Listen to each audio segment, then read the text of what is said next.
itu sebetulnya kenapa dan bagaimana pencegahannya. Kemudian juga ada mengalami dislokasi dan dia terjadi ketika proses latihan atau pertandingan. Nah, itu apa yang harus dilakukan? Sebenarnya tadi sudah dipaparkan ya, tapi mungkin bisa diperjelas lagi khusus untuk dislokasi yang terjadi saat pertandingan, Dok. Jadi mungkin dua dulu, kalau terjadi kram pada saat tidur itu sebetulnya apa yang terjadi dan bagaimana langkah kita. Monggo, Dok. Ya, terima kasih pertanyaannya. Yang pertama, kram pada saat tidur ya, biasanya sering terjadi pada otot kempol ya, apa sih? Gastrocnemius sebutnya. Bukan yang di betis ya. Betul. Biasanya memang sering terjadi pada orang-orang yang lebih banyak dehidrasi. Dehidrasi itu kurang cairan ya, atau elektrolit. Kita normalnya dianjurkan minum sampai 8 gelas ya minimal sehari. Sehari semalam, itu air putih ya. Itu tujuannya memang salah satunya untuk mengurangi resiko dehidrasi. Pada saat tidur, banyak hormon pertumbuhan kita yang sedang bekerja. Dan metabolisme kita biasanya terjadi saat tidur. Padahal waktu tidur itu kita nggak minum kan, padahal itu bisa 8 jam lebih. Nah, selama 8 jam itulah kita membutuhkan hidrasi yang bagus. Salah satu caranya memang dengan minum air yang cukup. Itu sih kira bisa juga terjadi karena misalnya kurang peregangan ya sehari-harinya, bisa juga jadi seperti itu. Tapi jarang, biasanya karena dehidrasinya. Terus yang kedua, kalau dislokasi di pertandingan. Oke, dislokasi itu memang salah satu cedera yang saya rasa memang harus dilakukan pemeriksaan, dibawa ke rumah sakit. Kenapa? Pada kasus dislokasi atau sendinya keluar dari yang seharusnya ya, itu ada resiko merobek pembuluh darah atau jaringan saraf di sekitar. Nah, kalau langsung dibenerin saat itu juga, itu bisa dua resiko ya. Kalau untung-untungan kalau pas bener, ya udah mungkin balik lagi normal. Tapi kalau pas nggak bener, pas menambah robeknya pembuluh darah atau tadinya nggak robek malah jadi robek, nah itu yang jadi parah. Makanya biasanya kalau ada dislokasi, kita biasanya fiksasi dulu seperti penanganan fraktur, fiksasi lalu kita lakukan reposisi di rumah sakit. Oke, nah mungkin saya sedikit menambah ini, Dok, karena ini juga terjadi pada saya sendiri. Sudah lama banget di pergelangan tangan saya juga mengalami semacam dislokasi, Dok. Tetapi waktu itu saya hanya pijetin, setelah itu udah saya biarin gitu loh. Nah, setelah berapa lama saya merasa kekuatan tangan saya ini sudah nggak seperti semula begitu. Tetapi pertanyaannya adalah apakah ketika ini sudah dibiarkan dalam kurun waktu tertentu, ini masih bisa istilahnya kalau bengkel itu dibongkar ulang, diperbaiki lagi gitu. Atau memang kalau sudah lewat masanya ya sudah, wassalam gitu. Itu seperti apa, Dok? Ya, kalau pada kasus seperti itu memang per case ya, kita nggak bisa mengeneralisir. Jadi tergantung seberapa besar kerusakannya. Biasanya kalau memang dibenerin lalu timbul keluhan di kemudian hari, biasanya ada robekan kalau nggak di ligamen atau di ototnya. Ya kan, itu robekan tersebut biasanya kalau nggak dibenerin dia akan nyambung sendiri sih, cuman menjadi jaringan ikat atau seperti jaringan yang lebih kaku dari normalnya. Nah, itu akan menghambat gerak pasti biasanya dan menurunkan kekuatan. Lalu apakah bisa direposisi atau dikembalikan seperti semula? Secara teori kalau memang itu masih ringan ya, mungkin masih bisa gitu. Tapi tergantung ini lagi, Pak, tergantung kondisi kebutuhan pasiennya. Apakah memang dia benar-benar butuh untuk di-recovery seperti semula? Kalau misalnya fungsi sehari-hari saja sudah cukup gitu, saya rasa nggak perlu. Tapi misalnya dia seorang atlet yang memang demand-nya tinggi ya untuk gerakan ya, oke, mungkin kita ada itu. Makanya sangat tergantung dari pasien, sangat tergantung dari kasusnya ya, dan sangat tergantung dari kebutuhannya seperti apa. Oke, terima kasih, Dok. Nah, ini masih berkait dengan cedera yang terjadi saat pertandingan atau latihan. Kadangkala ketika atlet mengalami hal tersebut, ini satu pertanyaan dari Hendrika Pratama. Salah satu hal yang dilakukan oleh dokter ataupun petugas medis yang ada di lapangan adalah membuat pasien itu tidak merasa panik, begitu, Dok. Nah, itu seperti apa sebetulnya? Apa yang harus kita lakukan untuk membuat atlet ini atau korban yang di sini di pertanyaan yang disampaikan Mas Hendika ini mengalami patah tulang misalnya, itu tuh tidak merasakan panik gitu. Ya, oke. Terima kasih. Kalau kasus yang patah tulang memang agak serem ya, karena orangnya sendiri melihat kok tangan saya jadi bengkok ya misalnya, atau kaki saya jadi bengkok ya. Memang agak serem sih.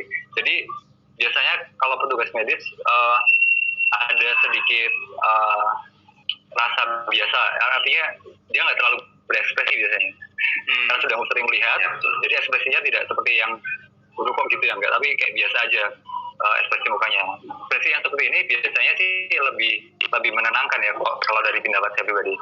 Itu satu. Yang kedua,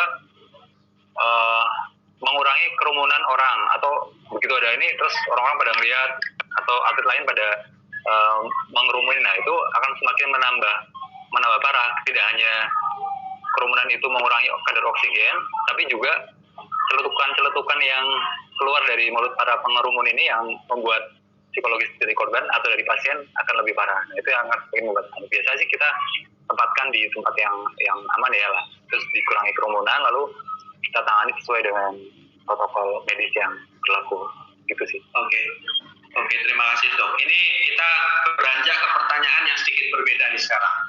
Ada satu pertanyaan mengenai sport kinesiologi dok.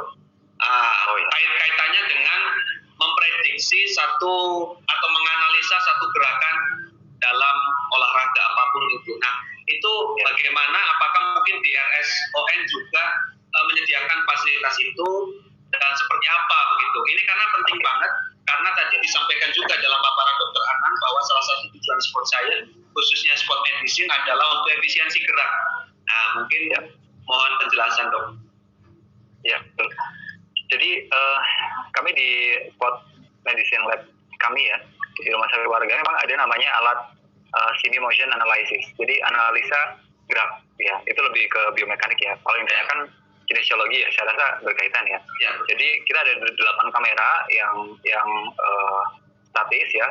Sebenarnya ini dinamis, cuman kita udah pasang statis, lalu nanti ada orang yang dipakein seperti pointer gitu, lalu bergerak, lalu kita bisa analisa di komputer bagaimana pergerakan orang tersebut, misalnya pemanah, misalnya bagaimana sudut memanahnya segala macam dari 8 sudut pandang itu. Kameranya kan ada 8, nah itu bisa dilakukan.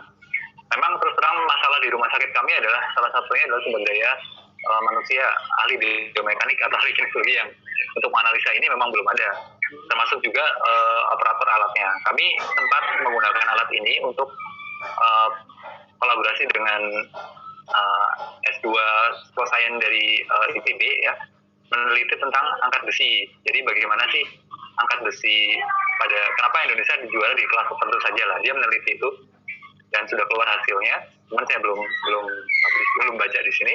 Jadi intinya dia menggunakan alat yang ada di rumah sakit kami untuk menganalisa gerak berdasarkan dia melakukan pengangkatannya. Yang satu sih itu. Oke. Bisa sih, kalau mungkin tadi yang bertanya merupakan salah satu sumber daya ahli dalam bidang biomekanik atau kinesiologi, bisa datang ke rumah sakit kami, ini bisa kita ngobrol. Ya, jadi ini sebetulnya peluang juga bagi teman-teman, khususnya teman-teman di Fakultas Ilmu Keolahragaan. Saya kira tadi Dr. Anang bilang kerjasamanya dengan Sport Science ITB. Ya, saya sih surprise juga gitu loh. Tapi sebetulnya ada banyak sekali SDM di Fakultas Ilmu Keolahragaan yang ada itu yang dengan punya background kepelatihan, dia sebagai atlet atau pelatih, mungkin ya secara biomekanik maupun kinesiologinya dia sedikit paham karena pengalaman di lapangan. Nah, ini satu peluang saya kira untuk kolaborasi dengan rumah sakit olahraga ini dok. Ya, betul Pak. Nah, kami sangat terbuka terhadap kolaborasi misalnya penelitian, karena sebenarnya beberapa penelitian yang dilakukan di rumah sakit kami ya. Untuk tentunya berkaitan dengan sport medicine dan dunia olahraga juga ya. Oke. Luar biasa. Jadi satu peluang di era sekarang itu memang kompetisi tetap harus, tetapi yang paling penting adalah kolaborasi dok. Bukan begitu dok? Kolaborasi untuk menghasilkan solusi ya Pak. Nah itu dia, betul sekali. Dan ada pertanyaan berikutnya dok. Nah ini kembali nih bicara soal tulang nih. Nah, izin bertanya dari Dodi Sabta, apakah komposisi tulang imbalance atau imbalance kali ya, ini atau apa ini, bisa dibetulkan.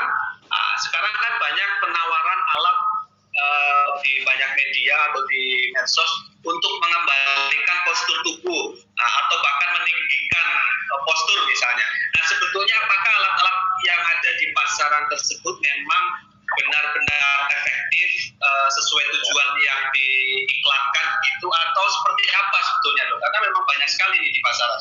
Monggo, Dok. Ya. Oke, yang pertama tentang komposisi tulang ya. Jadi komposisi tulang itu tidak serta-merta terbentuk. Dia ada proses pembentukannya mulai dari kita muda sampai tua. Nah, pada saat muda, kalau kita sering berolahraga dengan nutrisi yang bagus, ya, itu komposisi tulangnya bisa padat. Artinya ya, selain kalsium yang kita kenal ya, itu ada namanya mikroarsitektur dari tulang yang dia terbentuk karena kita olahraga, misalnya renang, lompat, jalan. Nah, itu terbentuk anyaman-anyaman tulang yang menguatkan susunan tulang kita. Biasanya pada saat tua, misalnya, kenapa kalau orang tua misalnya sudah menopause ya, ketika hormon estrogen sudah turun, itu tulangnya rapuh. Lalu dikasih suplemen CA atau minum susu yang mengandung kalsium yang tinggi, apakah bisa menguatkan ya? Secara teori dari satu sisi saja menguatkan ya kalsiumnya, padahal dia terbentuk dari muda itu ada mikroarsitektur yang saya bilang tadi. Jadi tanpa olahraga ya nonsen, saya bilang. Itu yang pertama. Yang kedua, apakah tinggi badan bisa dimodifikasi? Ya, pakai operasi bisa. Bisa. Tapi kalau misalnya jadi gini, ada rumusan tinggi badan seseorang tergantung dari tinggi badan ayah dan ibunya. Jadi dia ada range berapa minimal tinggi badan, berapa maksimal tinggi badan yang bisa dicapai orang tersebut. Itu ada rumusnya. Kalau alat-alat yang misalnya untuk meninggikan badan secara instan segala macam, saya rasa itu posisinya membetulkan postur yang tadinya bungkuk mungkin. Jadi yang tadinya bungkuk lalu dibetulkan, dikuatkan beberapa otot, misalnya otot paravertebralnya di belakang, lalu posturnya dibetulkan, mungkin terlihat lebih tinggi, atau lebih tinggi yang tadinya bungkuk jadi lebih tegap, tentu otomatis lebih tinggi. Mungkin seperti itu sih yang saya tahu ya. Kalau misalnya yang ekstrim sampai tinggi beneran, itu biasanya pakai operasi. Oke, terima kasih, Dok. Kita masih ada kurang lebih 5-10 menit lagi, Dok, sehingga saya masih akan terus membacakan pertanyaan karena cukup banyak pertanyaan yang masuk di kolom Q&A dari teman-teman peserta. Nah, ini ada pertanyaan. Boleh dua lagi nggak? Oh, boleh. Dua lagi ya, Dok? Dua aja lagi. Dua aja ya. Oke. Baik, Dok. Saya ingin bertanya mengenai fasilitas olahraga di kita itu kan masih belum istilahnya semuanya standar internasional, Dok. Saya ambil contoh ya, trek lari ya, Dok. Nah, saya pernah punya kasus karena ini ditanyakan juga oleh salah satu peserta, yaitu Mas Ridwan Syabir, mengenai lintas jogging itu baiknya di mana ya, Dok? Apakah di aspal atau di tanah atau di rumput ya barangkali. Nah, saya pernah punya pengalaman dengan atlet saya, Dok, karena sejak kecil memang kita nggak memberikan dia program latihan di track field kan, ya larinya untuk kebugaran, untuk endurance-nya ya kita larinya di aspal tuh. Sebetulnya apa pengaruhnya bagi si atlet terutama di usia dini, Dok, kalau kita terlalu sering memberikan program latihan di aspal atau bukan di track field gitu, Dok? Mungkin itu dulu, Dok. Ya. Satu pertanyaan. Oke, terima kasih. Jawabannya yang paling bagus untuk latihan kalau saya ya di track field. Karena misalnya di aspal itu memang bukan untuk lari ya. Dampaknya apa? Ke depan itu bisa, misal dia masih usia pertumbuhan, itu ada namanya kita sebutnya stress fracture ya. Jadi ada benturan yang berulang terhadap kakinya ya, bisa di lutut, bisa juga telapak kaki bisa juga, itu bisa menjadikan kedepannya cedera di masa depan. Nah, makanya yang paling bagus apa ya, sesuai dengan standar federasi olahraganya. Biasanya saya yakin udah ada standar sarana yang disarankan, dan itu sebaiknya diikuti ya. Kalau memang di aspal itu memang tidak baik ya, karena terlalu kerasnya ini. Kadang-kala yang terjadi the one and only, nggak ada pilihan, Dok. Jadi pilihannya adalah kalau nggak di aspal ya nggak latihan begitu. Nah, ini kadang-kala yang karena sarana prasarana ini kan masih di kita masih belum istilahnya belum semuanya terpenuhi diketahui begitu dok. Atau Ya, mungkin ada saran saya misalnya terbentur fasilitas seperti itu, yang perlu diwaspadai itu deteksi dini. Misalnya ada cedera, deteksi dini aja. Misalnya ada atletnya kok kayaknya nggak seperti biasanya gitu, jangan malah dimarahi, oh kamu cengeng atau segala macam. Dia mungkin memang benar-benar sakit gitu. Jadi jangan berprasangka buruk dulu. Itu yang pertama. Yang kedua, jaga jam latihan dan recovery. Artinya pada usia tertentu jangan overtraining lah, jangan terlalu banyak latihan, tapi recovery-nya sedikit. Artinya dia latihan terus tapi nggak pernah dikasih istirahat yang cukup, karena kita tahu bahwa latihan itu membutuhkan istirahat untuk membentukkan ototnya lagi. Itu yang sering terjadi, termasuk yang saya tahu ya di sekolah olahraga, yang khusus olahraga itu sering terjadi seperti itu. Jadi memang recovery-nya kurang sehingga cederanya banyak. Ya. Oke, satu pertanyaan terakhir dok ya. Ya boleh. Ini paling berbeda karena ini menanyakan tentang doping dok. Tadi disampaikan bahwa kita belum punya alat untuk mendeteksi doping begitu, sehingga kalau ada tes ya kita harus kirim ke luar negeri. Nah itu betul. Bagaimana dengan ini dua pertanyaan dari Mas Bagus Prasetyo mengenai doping. Yang pertama bahwa untuk tes doping itu apakah ada standar eventnya sehingga harus dilaksanakan tes doping, apakah tingkat lokal, nasional atau internasional. Kemudian dia menanyakan mengenai event seperti SEA Games, Asian Games, atau bahkan nanti ada Piala Dunia U20 yang digelar di Indonesia. Nah, untuk tes dopingnya seperti apa kalau kita belum punya alat, atau kita kirim hasil ke luar atau seperti apa? Mau nggak dok? Pertanyaan terakhir. Oke, baik. Tentang doping ya. Jadi gini, doping itu dikelola di dunia ya, dikelola oleh Badan Anti Doping Dunia atau WADA, ya ADA, ya World Anti Doping Association. Nah, dia punya standar sendiri untuk bagaimana negara-negara itu bisa mempunyai badan anti doping juga yang ada lab anti dopingnya. Dan persyaratannya itu memang tidak mudah. Jadi memang banyak persyaratan yang mungkin kita masih dalam rangka memenuhi itu, jadi belum bisa mendirikan sendiri. Lalu bagaimana dengan pengiriman doping? Selama ini yang saya tahu ya, dari LADI atau Lembaga Anti Doping Indonesia itu mengambil sampel. Jadi kita bisa mengambil sampel karena dikasih alat untuk mengambil sampelnya, misalnya dari urin ya atau dari kencingnya. Lalu sampel-sampel tersebut dikumpulkan, lalu dikirimkan ke lab doping yang terdekat, bisa India atau Qatar gitu, Eropa atau India atau Qatar ya, yang terdekat. Nah, itu yang akan diperiksa di sana. Lalu bagaimana dengan tenaganya? Jadi WADA itu bisa memberikan pelatihan yang sudah diberikan oleh LADI juga. LADI memberikan pelatihan untuk orang-orang yang berminat menjadi Drug Control Officer atau DCO, yang itu tugasnya adalah bagaimana mengelola pengumpulan sampel doping tersebut untuk dikirimkan ke Qatar. Nah, bagaimana kalau ada SEA Games atau event-event yang lain yang di Indonesia, biasanya akan sangat tergantung dari panitia penyelenggara. Bisa mereka memakai langsung dari WADA ya, atau memanfaatkan LADI, orang-orang LADI yang sudah dilatih tersebut untuk membantu proses pengambilan sampel doping. Tentu dengan standar WADA, karena LADI sudah terstandar oleh WADA. Itu. Lalu bagaimana aturan pengambilan doping? Yang saya tahu ada dua, ada in competition, ada out competition. Artinya sewaktu-waktu dia LADI dapat list nama-nama dari WADA nanti. Nama-nama tersebut atlet siapa saja yang tentunya nasional ya, biasanya yang udah internasional juga. Siapa saja yang harus diambil sampelnya. Nanti dari LADI akan berkoordinasi dengan atlet tersebut atau dengan pelatih atlet tersebut untuk mengambil sampel dopingnya. Itu yang tahu LADI, itu yang tahu dari Lembaga Anti Doping Indonesia ya. Biasanya out competition itu namanya juga waktu-waktu, jadi nggak nunggu kompetisi, tapi di luar kompetisi.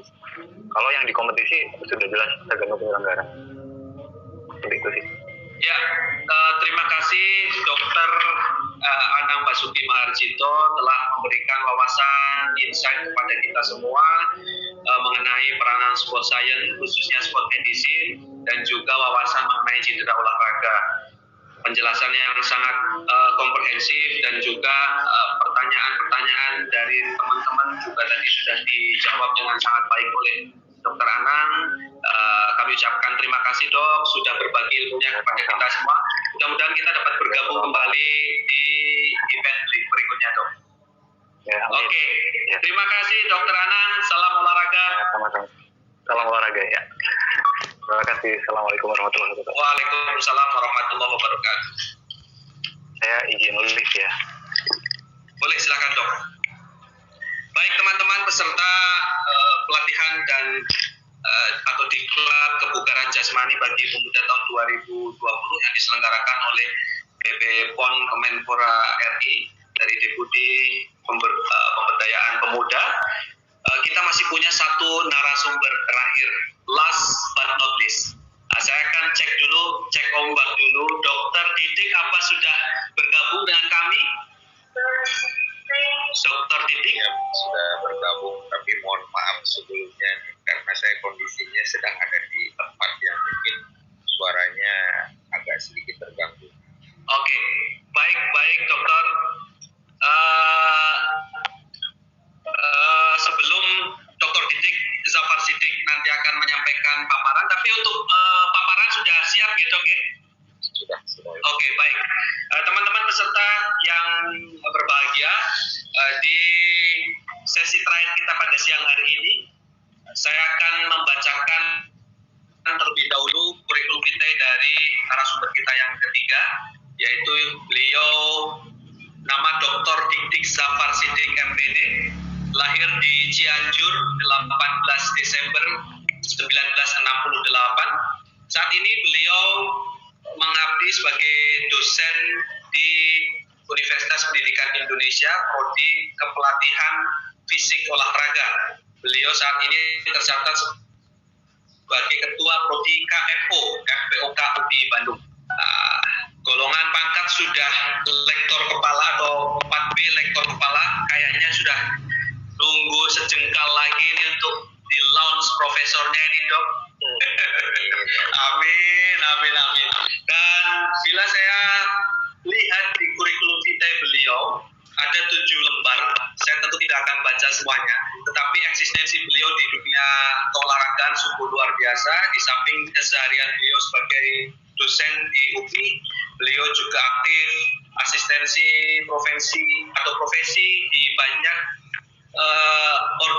organisasi olahraga seperti KOI, kemudian KONI, dan menjadi narasumber khususnya berkaitan dengan kepelatihan fisik, karena beliau sendiri tercatat memiliki sertifikat di Strength and Conditioning Course atau pelatihan strength dan conditioning ASCA, dan beliau memegang level 2 yang mana beliau dapatkan di Sydney, Australia pada tahun 2008. Tak berlama saya persilahkan kepada Dr. Didik Zafar Siddiq untuk bisa menyampaikan paparan selama lebih kurang 60 menit. Yang terhormat Dr. Didik, kami persilakan. Terima kasih para teman-teman semuanya. Assalamualaikum warahmatullahi wabarakatuh. Selamat siang, salam sejahtera untuk kita semua. Terima kasih dari Kemenpora yang sudah memberikan kesempatan kepada saya untuk menjadi teman diskusi di siang hari ini pada para pemuda, para instruktur, dan juga para pelaku olahraga tentunya yang dapat memberikan konsistensi prestasi di dunia olahraga khususnya di tanah air.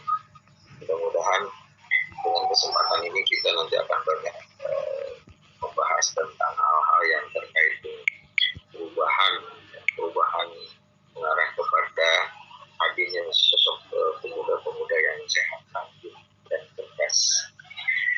Teman-teman sekalian, saya mendapatkan amanah untuk menemani diskusi siang hari ini melalui topik program latihan kebugaran jasmani untuk pemuda.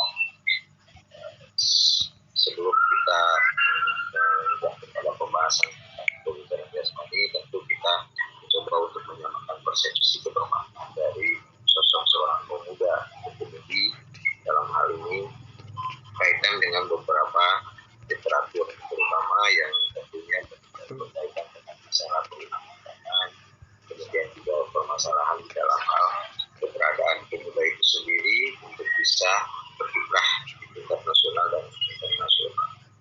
Kita tahu bahwa batasan kepemudaan itu sendiri biasa pada kemajuan pembangunan di air. Dalam dunia olahraga, terminologi kemudahan ini tentu menjadi beragam, namun semua itu terakomodir di dalam sebuah wadah. Kalau dalam dunia kompetisi, peristilahan itu sangat beragam karena setiap cabang olahraga memiliki karakter-karakter yang bervariasi, sehingga tuntutan itu tentunya menjadi bagian dari pengelompokan dalam batasan bagaimana seorang pemuda mulai dari usia yang masih muda sekali sampai kemudian menjelang dewasa ini harus mendapatkan perlakuan yang sifatnya mengarah kepada hidup sehat, hidup bugar, dan pada akhirnya diharapkan tentu menjadi bagian dari sejarah prestasi olahraga di tanah air. Teman-teman sekalian, kalau kita merujuk kepada Badan Kesehatan Internasional yang kita sebut WHO, ada beberapa pengelompokan berdasarkan studi literatur dari beberapa negara. Namun demikian, tentu ini adalah dasar berpikir bagaimana ya latar belakang pengelompokan. Seperti halnya yang dilakukan oleh Federasi Olahraga atau Olimpik Internasionalnya, IOC menegaskan bagaimana memisahkan antara Olimpiade musim panas di kelompok senior dengan Olimpiade untuk kelompok remaja junior yang kita sebut dengan Untuk di olahraga prestasi ini tentu menjadi hal catatan penting bagaimana pengelompokan itu harus terintegrasi dengan masa pertumbuhan dan perkembangan secara fungsional dari sosok seorang anak muda kemudian masuk ke dalam dewasa dengan tingkat kematangan yang lebih baik. Di Indonesia sendiri ada undang-undang tentang kepemudaan yang meskipun dalam hal ini masih dalam konteks perdebatan, namun demikian tetap kita memberikan peluang atau memberikan kesempatan kepada anak-anak yang ada di tanah air ini untuk mendapatkan tingkat kesejahteraan dengan kesehatan yang sama. Oleh karena itu, menjadi tugas kita semua bahwa bagaimana kepemudaan itu harus menjadi bagian dari perhatian pemerintah baik di pusat maupun di daerah, termasuk stakeholder yang ada di kemudian saya mengajak kepada kemarin di sini kita menggunakan persepsi yang beberapa literatur menegaskan bagaimana physical menjadi bagian dari upaya atau usaha untuk menjadikan hidup sehat. Tentunya awalnya adalah menjadi hidup sehat, kemudian menjadi hidup bugar, setelah itu hidup berprestasi. Beberapa referensi menegaskan bahwa kebugaran jasmani itu mengacu kepada kemampuan sistem menjadi kebugaran jasmani itu sifatnya fisiologis. Sifat fisiologis itu adalah sifat bagaimana fungsi tubuh kita dapat bekerja secara efisien dan efektif sehingga menjadikan tubuh ini sehat dan mampu melakukan aktivitas yang tentunya menjadi bagian dari warna kehidupan setiap manusia. Kemudian kebugaran jasmani juga dari beberapa literatur para ahli menegaskan bahwa keadaan sehat yang merupakan indikasi dari bugarnya seseorang. Lebih khusus lagi adalah dalam aspek-aspek yang tertentu atau yang memang dibutuhkan dan dituntut di dalam berolahraga. Dalam dunia sport tentu ini menjadi bagian yang sangat karena kebugaran jasmani atau physical fitness itu adalah merupakan bagian yang bertingkat atau berlevel. Tuntutan dan kebutuhan inilah yang kemudian menjadikan bahwa kebugaran jasmani ini menjadi sangat. Namun kebugaran jasmani tentu tidak dapat berdiri sendiri. Ada banyak hal yang harus dilakukan oleh kita semua kaitannya dengan bagaimana upaya untuk meningkatkan level kebugaran kita, termasuk bagaimana cara bernutrisi, bagaimana cara hidup sehat dengan teratur istirahat. Itu menjadi catatan-catatan penting bahwa kebugaran seseorang akan menjadi istiqomah, akan menjadi konsisten. Oleh karena itu, menekankan bahwa orang bugar adalah orang yang mampu melakukan segala sesuatu yang tentunya menjadi tanggung jawab ketika dia menjalankan usaha-usaha tersebut. Kemudian juga orang bugar itu adalah orang yang memiliki cukup energi untuk bisa bergerak secara aktif, tidak secara pasif, baik kegiatan untuk menikmati olahraga, baik olahraga itu adalah olahraga rekreasi, olahraga prestasi, termasuk juga olahraga dalam dunia pendidikan sebagai edukasi bagaimana berolahraga untuk menciptakan hidup yang lebih baik. Ini beberapa referensi kaitan dengan kebugaran jasmani. Oleh karena itu, kebugaran jasmani secara pembagian menurut beberapa para ahli dapat saya simpulkan bahwa kebugaran jasmani ada yang berkaitan dengan olahraga prestasi dalam tentu membutuhkan dan menuntut adanya keterampilan yang lebih baik, maka kebugaran jasmani memiliki komponen-komponen tersendiri. Namun juga ada secara tersendiri bagaimana kebugaran jasmani itu berkaitan dengan tingkat kesehatan seseorang. Oleh karena itu banyak beberapa pertanyaan untuk meningkatkan kesehatan, untuk meningkatkan prestasi. Tentu kita harus pandai memilih dan memilah apa yang harus diberikan perlakuan kepada para pemuda agar hidupnya menjadi lebih sehat, agar tubuhnya menjadi sehat, dan agar para pemuda ini benar-benar punya prestasi dalam dunia olahraga dengan meningkatkan kualitas keterampilan. Oleh karena itu bahwa kebugaran jasmani ini menjadi sangat penting. Kemudian makna mengenai program latihan. Program latihan itu sendiri sudah banyak yang mengupas dengan para ahli, dan di Indonesia juga sudah sangat banyak yang memperhatikan program latihan.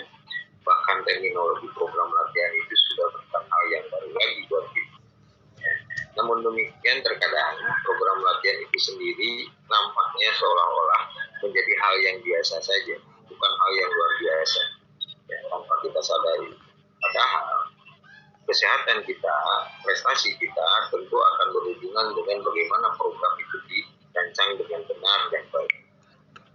Rancangan yang benar dan baik tentu harus mengacu kepada beberapa hal penting kaitannya dengan apa itu program latihan yang tepat dan sesuai. Beberapa literatur mengatakan bahwa program latihan itu adalah suatu rangkaian dari pilihan yang memang terukur dengan tujuan pada waktu-waktu. Ada yang memang waktunya singkat, ada yang memang waktunya atau waktunya berjangka panjang. Inilah yang kemudian kita katakan bahwa rangkaian tersebut merupakan rangkaian dari program di mana aktivitas itu menjadi sistemik atau sistematis. Kemudian latihan itu sendiri adalah kaitan dari sebuah usaha seseorang atau kita istilahkan kerja atau aktivitas yang sifatnya sistematis, kemudian ada pengulangan, dan kemudian ada efek yang secara stimulasi memberikan respon untuk penambahan dari kesesuaian tersebut, tetapi tidak menyalahi prinsip dan norma di dalam aktivitas. Oleh karena itu, program latihan harus terstruktur, artinya ada susunan, ada struktur susunan dari kegiatannya, kemudian ada yang sifatnya terukur. Karena program latihan kalau tidak terukur berarti takaran itu menyalahi ketentuan-ketentuan yang akan diterima oleh seseorang yang sifatnya fungsional. Boleh jadi menjadi malfunction akibat dari tidak terukuran.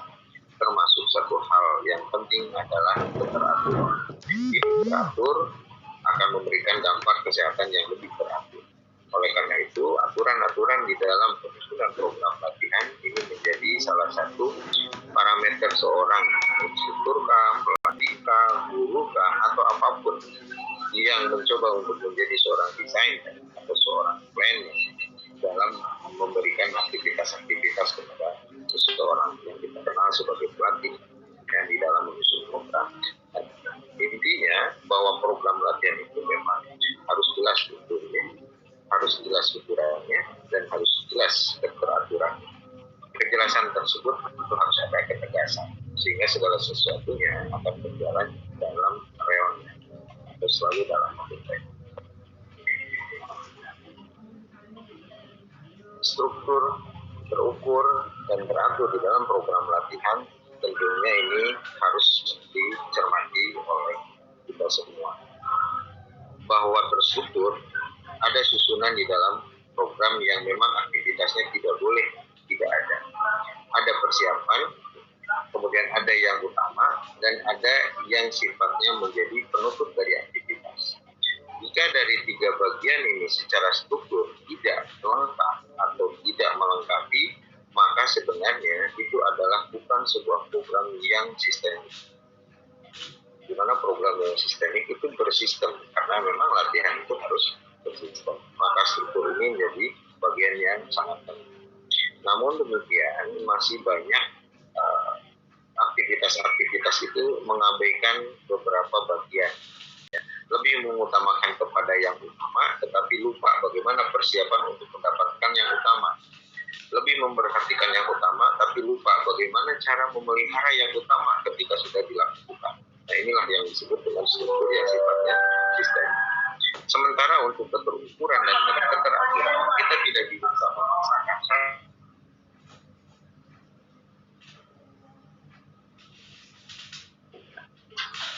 Ya, sepertinya sedikit terganggu dengan jaringan. Sambil menunggu sambungan kembali dengan Dr. Dik-Dik, barangkali ada teman-teman yang ingin bertanya, sekali lagi dapat disampaikan di kolom Q&A. Diharapkan tentu saja sesuai dengan materi kita di narasumber yang ketiga, yaitu mengenai program latihan kebugaran jasmani. Ya, kita masih menunggu sambungan kembali dengan Dr. Dik-Dik.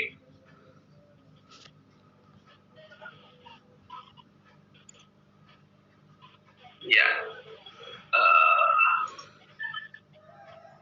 saya juga kembali mengingatkan kepada seluruh peserta bahwa teman-teman diharapkan untuk tetap standby hingga akhir kegiatan, karena nanti akan ada informasi yang akan disampaikan oleh Mas Rahmat selaku MC. Untuk itu kami mohon seluruh peserta dapat tetap mengikuti kegiatan ini hingga akhir. Mohon maaf tadi terputus. Ya, siap dok. Saya ulangi lagi bahwa kebermanaan sebuah program latihan tentunya harus berprinsip ke dalam latihan itu sendiri, dan bahwa prinsip individual menjadi salah satu dari sekian banyak prinsip latihan yang tentu harus dipedomani. Prinsip-prinsip latihan itu sebetulnya berlatar belakang kepada kajian keilmuan yang disebut dengan bagian dari hukum fisiologi atau ilmu fungsi tubuh manusia, kemudian hukum psikologi, di mana kejiwaan seseorang itu akan melibatkan bagaimana atau akan ada keterlibatan seseorang terhadap sebuah aktivitas. Dan hukum pedagogi adalah di mana hal-hal yang terkait dengan upaya memberikan perlakuan, tentu sifat edukasi menjadi bagian yang sangat penting. Coach is the best teacher, bahwa seorang pelatih itu adalah guru yang terbaik, di mana guru yang terbaik adalah selalu memberikan edukasi yang terbaik kepada anak didiknya atau anak-anak. Ini yang menjadi bagian dan catatan penting sebagai upaya seorang instruktur kah, guru kah, pelatih kah, bagaimana membuat program latihan itu yang benar-benar sistem.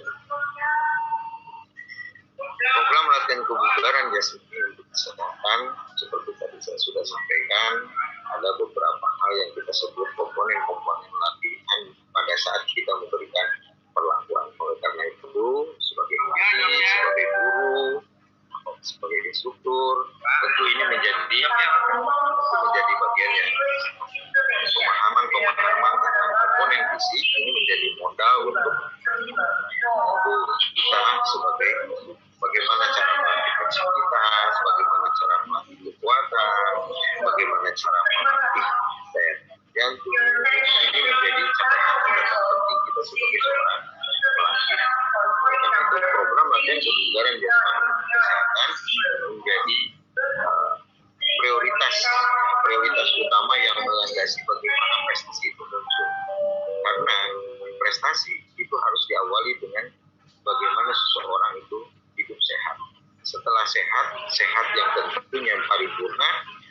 kesehatan itu ditingkatkan menjadi lebih bugar, dan ketika kebugaran itu menjadi hal yang sangat istimewa, maka prestasi pasti akan datang dengan sendirinya. Kemudian kebugaran jasmani yang terkait dengan keterampilan. Ini physical fitness-nya berhubungan dengan kemampuan keterampilan seseorang, dan dalam hal ini tentu prestasi di cabang olahraga. Ada beberapa komponen yang menjadi catatan, sehingga bagaimana supaya keterampilan itu menjadi lebih baik dan lebih otomatis, maka kemampuan kebugaran, komponen kebugaran jasmani ini menjadi bagian yang perlu diperhatikan, seperti bagaimana cara melatih koordinasi, bagaimana cara melatih kecepatan gerak dalam bentuk speed, bagaimana melatih kecepatan dalam bentuk pelincahan, bagaimana melatih kekuatan yang cepat atau kita kenal dengan istilah power, termasuk bagaimana kita menjaga stabilitas melalui tingkat keseimbangan yang lebih baik atau latihan-latihan balance, sehingga stabilisasi gerak itu menjadi lebih terjaga, termasuk latihan-latihan yang sifatnya reaksi, karena sifat genetik potensial itu menjadi catatan seseorang ketika kita ingin meningkatkan prestasi berdasarkan potensi, karena setiap orang punya potensi genetik yang berbeda. Perbedaan genetik potensial itulah yang menjadi acuan bagaimana prestasi itu bisa muncul. Ada potensi genetik seorang pelari maraton, tetapi di sisi lain ada potensi genetik menjadi seorang sprinter.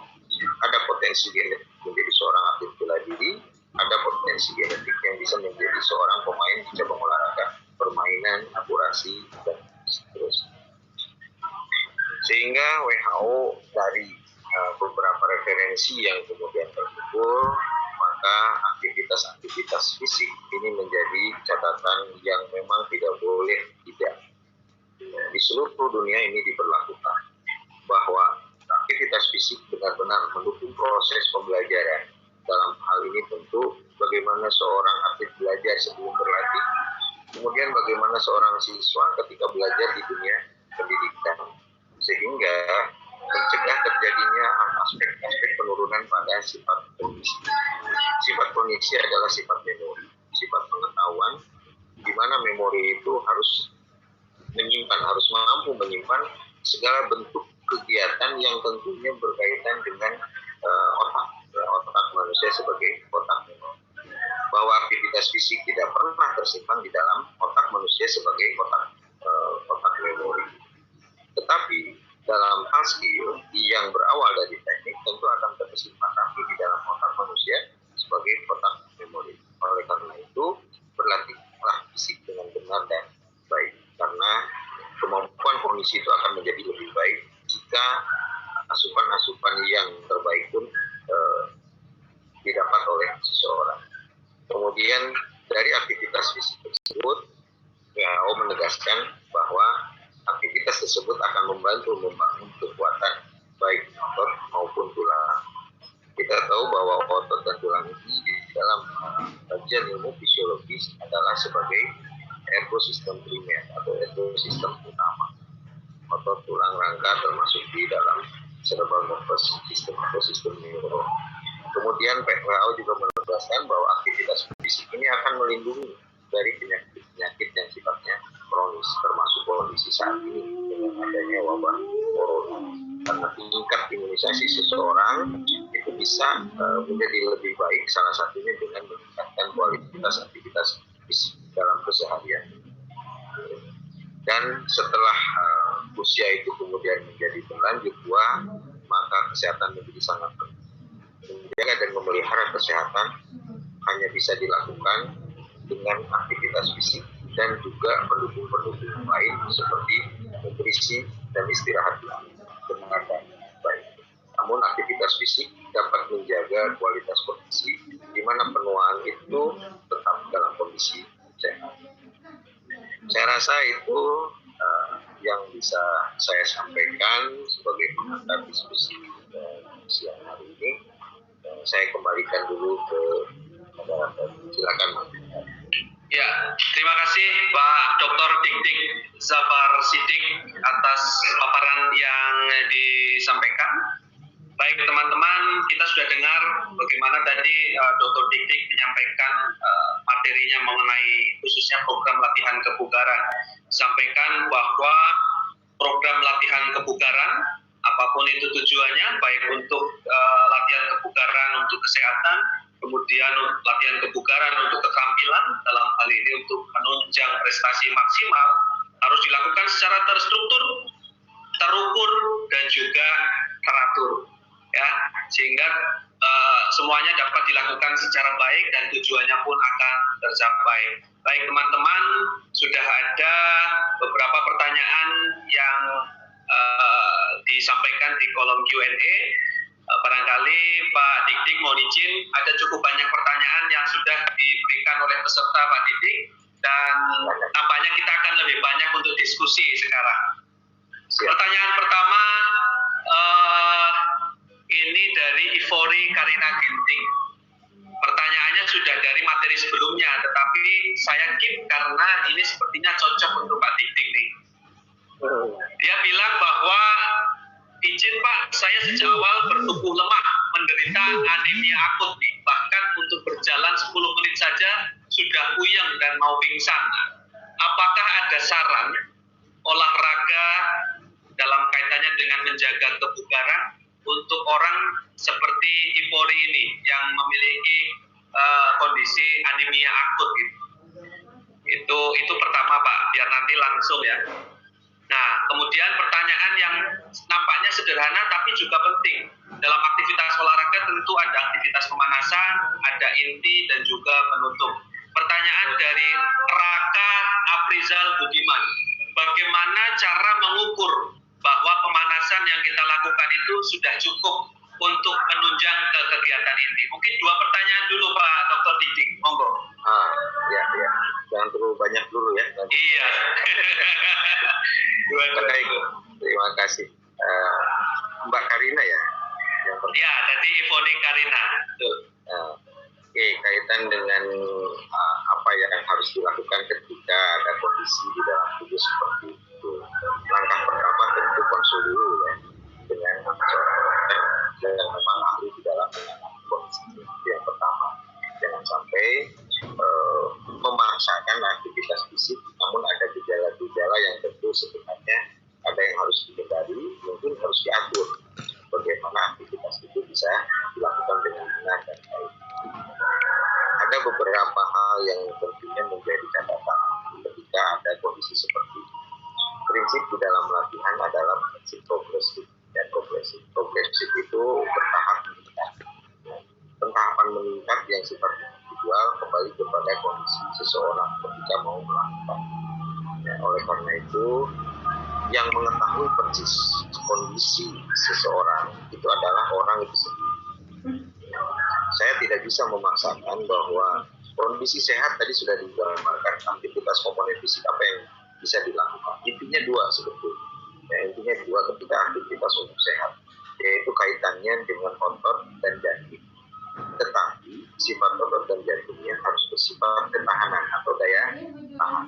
Ini adalah untuk mendapatkan sehat. Untuk mendapatkan sehat sebagai fondasi, sebagai hal yang sifatnya fundamental.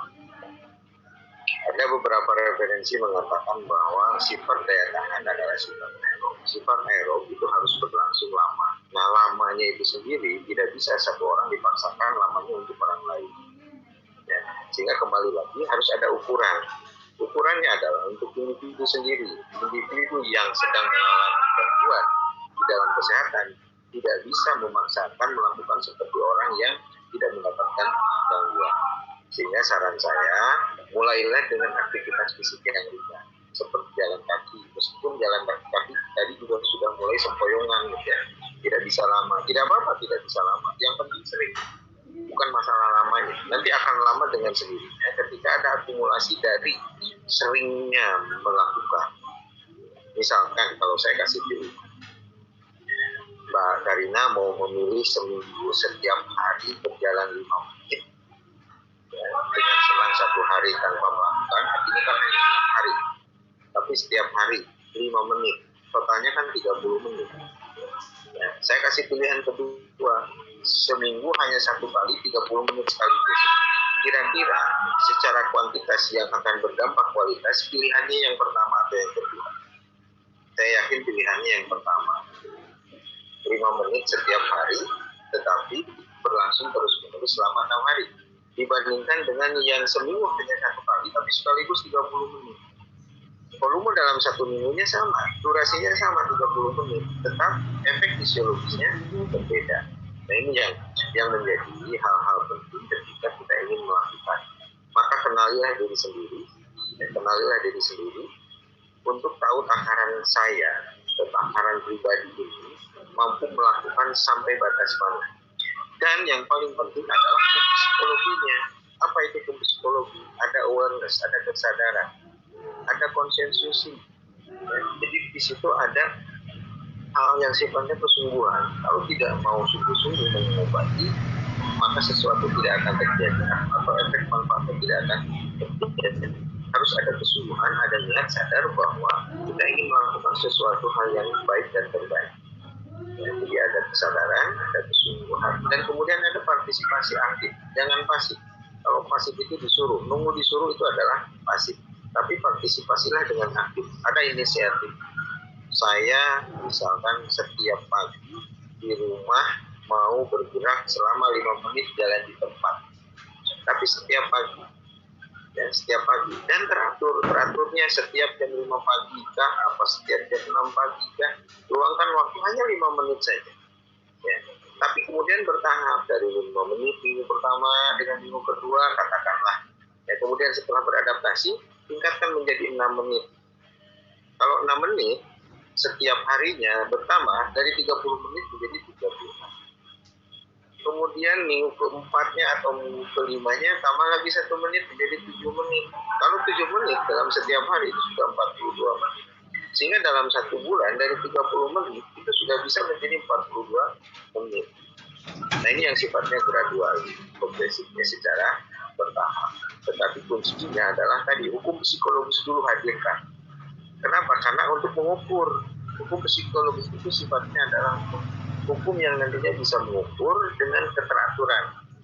Ya, dengan keteraturan. Ukuran itu adalah fisiologis plus psikologis. Ukuran itu adalah ukuran fisiologis. Keteraturan adalah fungsi dari hukum psikologis. Kemudian tahapan setiap hari itu adalah hukumnya pedagogis. Mengedukasi diri sendiri bahwa saya harus belajar untuk menjadi lebih teratur, menjadi lebih disiplin. Hanya meluangkan waktu 5 menit saja setiap hari. Kalau kita itu 1 bulan, 2 bulan, 3 bulan, saya yakin ada sebuah perubahan yang nanti akan terjadi secara positif. Itu mungkin gambarannya. Tapi yang sekali lagi yang pertama pastikan bahwa kondisi yang tadi disebutkan itu adalah benar-benar tidak mengganggu 100% terhadap aktivitas. Ya. Kemudian yakinkan bahwa punya waktu, punya kesempatan, punya keinginan, punya kesadaran, dan punya kesungguhan untuk mau melakukan. Itu saja yang pertama. Yang kedua, hadirkan program latihan. Ya, banyak konsultasi dengan para instruktur tentunya, ya, agar bisa mengetahui batasan-batasan ukurannya. Apakah mulai dari 3 menit, apakah mulai dari 5 menit, atau mulai dari berapa menit. Sebenarnya awalnya itu bisa diketahui dari diri pribadi. Tadi katakanlah jalan sudah pusing. Sudah pusing itu sudah berapa menit baru pusing. Misalkan, ya, dicatat saja. Oh, setelah 5 menit sudah mulai nih ada datang pusing. Stop, berhenti saja, tidak apa-apa. Atau melakukan aktivitas di tempat yang sifatnya recovery, memulihkan dulu. Nah, besoknya melakukan lagi. Dan saya sarankan jangan dulu keluar, ya. Artinya jangan terlalu jauh dari jangkauan orang lain. Ya, di sekitar saja. Kalau di rumah, kalau misalkan bisa di rumah, bisa di halaman, ya, yang kemudian mudah terkontrol. Saya rasa itu sebenarnya. Sangat jelas dok. Jadi apa yang disampaikan Dr. Dik tadi memang tidak keluar dari prinsip program latihan, yaitu terstruktur, terukur, dan teratur. Dan yang paling tahu kondisi fisik seseorang yang memang masing-masing dari orang tersebut ya Pak Dik. Nah oke, mungkin masuk ke pertanyaan kedua dari Mas Raka tentang bagaimana sih mengukur pemanasan itu udah cukup atau belum Pak Dik. Monggo. Oke, kembali lagi. Ada beberapa patokan dasar ketika pemanasan itu dikatakan cukup atau belum cukup atau berlebihan. Karena sifatnya ada yang kurang, ada yang cukup, ada yang lebih. Ya. Nah, kembalikan lagi kepada apa inti yang ingin dicapai. Karena sifat pemanasan itu adalah preparation. Mempersiapkan apa yang dipersiapkan, mempersiapkan adaptasi tubuh terhadap aktivitas yang ingin dicapai di aktivitas utama. Itu prinsip. Dan setiap aktivitas utama, meskipun modelnya sama, kontennya sama, hal-hal lainnya sama, tapi ketika ada dua individu yang berbeda, maka pemanasan pun menjadi berbeda. Karena sifat pemanasan itu kembali lagi sifat individual, ya. Sifat individual, sehingga adaptasi seseorang ketika merespon apa yang diterima itu sangat individual, ya, sangat individual. Ukuran pemanasan seseorang adalah ukuran yang memang mengenal diri sendiri, sama seperti tadi, ya, sama seperti tadi. Jadi latihan intinya dulu diketahui apa latihan. Ya, aktivitas utamanya apa? Misalkan saya mau melakukan aktivitas lari 20 menit. Lari 20 menitnya ringan. Lalu pemanasannya bagaimana? Nah, pemanasan untuk aktivitas yang relatif ringan, pemanasannya pun jangan berat. Kenapa jangan berat? Jangan sampai pemanasan lebih lelah daripada yang utama. Ya, ini jadi terbalik karena sifatnya sifat progresif. Tapi kalau misalkan ada latihan di ruang beban untuk supaya lebih bugar, ototnya lebih baik, ya, pasti itu adalah upaya yang lebih berat daripada yang hanya lari ringan 30 menit. Ya, masuk ke ruang beban, atau misalkan saya mau melakukan aktivitas pembebanan dengan berat badan sendiri, mau ada sit up, mau ada push up, bagaimana pemanasannya? Pemanasannya adalah ukuran kemampuan untuk mengantarkan kita melakukan aktivitas yang utama, yang pokok. Nah, yang paling sederhana di dalam pemanasan itu adalah urutan lakukan yang mudah, ya, kemudian lakukan yang lebih sulit dari yang mudah, tapi jangan yang terlalu sulit. Lakukan yang ringan, kemudian lakukan yang sedang, artinya lebih berat daripada yang ringan tapi tidak terlalu berat, karena yang latihan beratnya nanti ada di yang utama. Ya. Latihan mudah, latihan ringan, latihan rendah. Latihan rendah itu kalau ada aktivitas di dalam utama ternyata menuntut gerakan-gerakan yang intensitasnya menjadi tinggi, maka lakukan di pemanasan itu adalah intensitas dengan yang lebih rendah. Ya, karena apa? Karena secara gradual. Kemudian patokan fisiologis adalah pemanasan itu salah satunya indikator kita bisa menggunakan dengan denyut. Dinyatakan siap seseorang untuk melakukan latihan utama adalah ketika latihan di pemanasan masuk ke zona denyut nadi. Ya. Misal di latihan inti itu latihan dengan zona denyut nadinya 160-180 misal. Maka pemanasan jangan sampai belum pernah menyentuh ke zona denyut nadi tersebut. Di pemanasan harus pernah menyentuh ke zona denyut nadi 160-180. Nah, setelah pemanasan masuk menyentuh ke zona tersebut, maka recovery-kan dulu sebelum masuk ke latihan inti. Recovery-kannya sampai batas mana? Sampai batas denyut nadi awal latihan. Ya, sampai denyut nadi batas awal latihan. Ini beberapa indikasi yang memang kita bisa gunakan bagaimana supaya pemanasan itu dikatakan cukup. Sekali lagi, latihan intinya apakah keterampilan, apakah latihan fisik, komponen-komponen fisik. Kalau latihannya latihan keterampilan, maka nanti keterlibatan otot, tendon, ligamen di dalam persendian itu harus ada gerakan-gerakan yang sifatnya nanti membantu kualitas teknik itu menjadi mulus, menjadi tidak kaku. Nah, sehingga pemanasannya pun harus sesuai dengan gerakan-gerakan teknik apa nanti akan dilakukan, gerakan-gerakan keterampilan apa yang akan dilakukan di dalam latihan ini, maka di pemanasan harus pernah terjadi pada persendian yang nanti akan dilakukan di dalam latihan ini. Ya. Jadi prinsip pemanasan adalah prinsip bagaimana memanaskan suhu tubuh, bagaimana mempersiapkan otot, tendon, ligamen pada sedia. Agar apa? Agar tubuh dapat beradaptasi dan menyesuaikan dengan kondisi latihan yang utama, agar terhindar dari cedera. Ya, sehingga segala sesuatu efek dari latihan utama itu menjadi overkompensasi yang produktif. Overkompensasi itu adalah efek latihan yang produktif. Saya rasa itu yang sangat jelas Pak Dik penjelasannya mengenai bagaimana indikator pemanasan yang cukup. Berikutnya kita mendiskusikan tentang situasi pandemi ini Pak Dr. Dik. Kita tahu COVID ini merubah hampir semua sistem kehidupan manusia di seluruh dunia. Dan terlebih berkaitan dengan aktivitas jasmani, aktivitas fisik. Tentunya kita tidak lagi asal melakukan aktivitas jasmani, baik yang dilakukan sendiri di rumah, apalagi yang dilakukan di tempat umum. Karena tentu kita berhadapan dengan sesuatu yang tidak kasat mata, yang nggak terlihat. Virus yang begitu luar biasa, memakan korban ratusan ribu di seluruh dunia, dan di Indonesia pun sudah terus meningkat korban dan yang menderita positif. Tentu kita perlu untuk tetap beraktivitas olahraga karena ini juga menjaga imunitas kita, tetapi juga harus ada satu penyesuaian dengan norma baru di era COVID-19 ini. Nah, ini ada satu pertanyaan Pak Dr. Siddiq mengenai bagaimana cara meningkatkan kebugaran jasmani untuk anak sekolah dasar. Sebetulnya mungkin tidak hanya anak sekolah dasar, tetapi juga seluruhnya ini, terutama siswa-siswa anak didik kita, yang mana selama pandemi kita belajar dari rumah, guru tidak bisa mengontrol kan bagaimana aktivitas anak didiknya, termasuk mahasiswa juga. Nah, barangkali Pak Dr.